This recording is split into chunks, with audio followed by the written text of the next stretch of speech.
The developments in Brussels here today have been quite monumental. Boris Johnson is attempting the delicate balancing act to reconcile the demands of the EU and his own parliament back home, which has already rejected, of course, 3 times earlier attempts. In fact, the parliament that says no. But everybody says they want to prevent a hard border, and that would involve custom checks in Ireland. Have a look at exactly how. So Parliament has rejected the backstop and risks it would all trap the UK into some form of customs union, effectively with no borders at all. Now, under this new deal, Northern Ireland stays aligned to some EU rules on goods. Incoming goods are checked at a point of entry, and in 4 years, the Northern Ireland lawmakers can decide whether to keep that arrangement. But as you can see, de facto, it does create a version of a border down the Irish Sea. The DUP is refusing to support the plan. The Irish Taoiseach has thrown his support behind the proposal. Yeah, well, the backstop has been replaced. It's been replaced with a new solution, a unique solution for Northern Ireland, recognising its unique history and geography. But that new solution does what we needed to do. Avoids a hard border between north and south, protects the all-island economy, protects the single market and our place in it, and also, crucially, and we were happy to accept this, takes account of the democratic wishes of the people of Northern Ireland, because we've always expressed the view and said that we would never seek to hold Northern Ireland in an arrangement long term against the will of the majority of people there. Joining me now, Mairead McGuinness, the Irish MEP and Vice President of the European Parliament. It's always good to have you with us. Thank you for taking time. The reality is, though, this deal, it's complicated, it's difficult to fully grasp, and it may not survive the UK Parliament on Saturday. Well, there's 2 parts to that question. Yes, it is a complex deal, but actually its aims are not complex. We knew we needed to deliver on our commitments around the Good Friday Agreement. The Taoiseach has very clearly spelled out how that is honoured in this withdrawal agreement that has now been agreed between Europe and the United Kingdom. On the second part of your question about the next steps, of course, ratification has to happen in 2 parliaments, the House of Commons and the European Parliament, and we are anticipating that the House of Commons will have some vote on Saturday. But when I look around and talk to colleagues and read commentary, it's not at all clear that Boris Johnson, the Prime Minister, will get a majority for an agreement that he has done with the European Union. And I suppose it brings us back to days of the past when the former Prime Minister, Theresa May, tried on 3 occasions to get the previous agreement through. So we're all a little bit numb this evening. It's been a very busy couple of days. Today has been quite frenetic. But I think Saturday will be one of those days where everybody will be glued to the House of Commons. But look, when Theresa May originally did the deal with you all and then came back, we didn't know the sort of ferocity of opposition and the febrile nature. But I'm wondering what was the wisdom of agreeing to this when you now know what the House of Commons is like. And look, simple arithmetic, Mairead, it's not there in favour of the deal at the moment. Well, I mean, the ferocity of the opposition comes from 2 different parts of the House of Commons. One group are MPs who want to remain in Europe, and they're very devastated today that a deal is done. And the other from those who want a hard Brexit.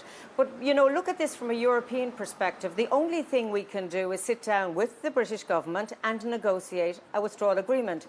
The next part of the work is for the British Prime Minister to deliver and to sell this deal to his colleagues. And I believe that work is underway.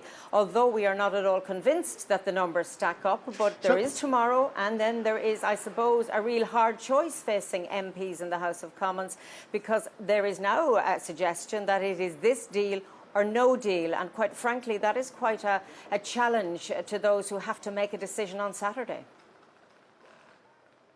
The perception is, to put it in the crude vernacular, Boris Johnson threw Northern Ireland and the DUP under the bus, because unlike the backstop, which was an emergency measure never intended to be used, the Taoiseach himself admitted that this was a new arrangement that very likely would come into effect and be permanent. Yeah, I disagree with your point there that Northern Ireland has been thrown under a bus. I'll deal with the DUP separately. Remember that the business community, farmers, people in Northern Ireland, they voted to remain. But apart from that, they were very nervous of if there was no insurance policy. And yes, as the Taoiseach said, what is now very clear is that there is an arrangement that will stick unless there is a decision of the Stormont Assembly to pull away from this new arrangement. So there is a democratic part of this, but there's also answering the question which, Northern Ireland citizens have raised with us, that please don't abandon us.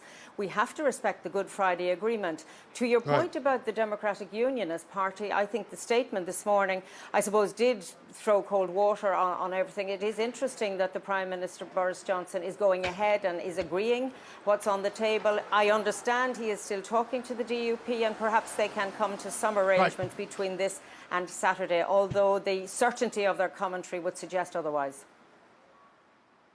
Mairead, you rightly mention the consent aspect of it and the ability for Northern Ireland politicians to vote out of this in, I think it's 4 years' time or whatever. So we're talking about an event at least 5 years away. But the backstop was always meant to be permanent in the absence of anything else. If Northern Ireland politicians were to vote against this in the future, we'd be back looking at a hard border. Well, actually, no, because there is some fine-tuning and fine detail in the agreement whereby if the democratic will was to pull away from this unique arrangement, there would be a cooling-off period of 2 years in which the political bodies and leaders would be charged with ensuring that there was no hard border on the island of Ireland. So whichever way you look at this, this problem had got to be resolved. We have a resolution to it now. Not everyone supports it, but we do have the commitment honoured around the Good Friday Agreement and the All-Ireland economy. And yes, the previous backstop, the Northern Ireland only one, which was the European suggestion, the UK only one, which was the British suggestion, they're gone. We have this new arrangement. All right. An unfair question, perhaps. Since you are the Vice President and there's also other duties and responsibilities, but I'll go for it anyway. What does your gut feeling tell you is going to happen with this deal? Well, my gut feeling at this stage is that we've been through a fairly rough couple of years.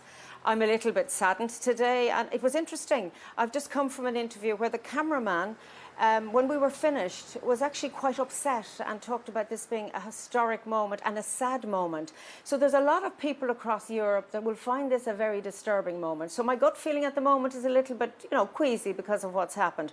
As to whether this will get through the House of Commons, I go from yes it will to no it won't. So the pendulum hasn't settled. Will it get through the European Parliament, and will we have to do that next week? It is more likely. However, what will we do as a Parliament if the House of Commons rejects this agreement on Saturday? And I think we are going to have to make some decisions, perhaps over the weekend, but certainly on Monday.